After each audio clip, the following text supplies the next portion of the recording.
আলহামদুলিল্লাহ। যাচ্ছে জোহরের সালাত আদায়ের উদ্দেশ্যে বেশ কিছুটা সময় আগেই বের হতে পারলাম আজকে। শুকর আলহামদুলিল্লাহ। হ্যাঁ আল্লাহ, তুমি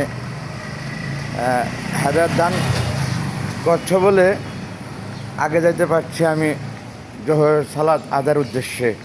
আমি সবসময় লেট ম্যান, সব জামাতি দৌড়িয়ে ধরতে হয় আমার। খুব ভালো লাগতেছে আজকে। অনেকটা পূর্বে, সময়ের পূর্বে বের হয়ে অজু করে যাচ্ছি মসজিদের দিকে।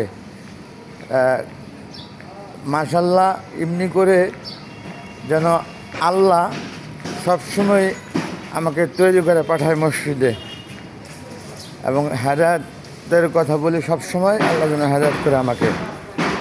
অনেক ধন্যবাদ সবাইকে। আসসালামু আলাইকুম। আল্লাহ হাফেজ।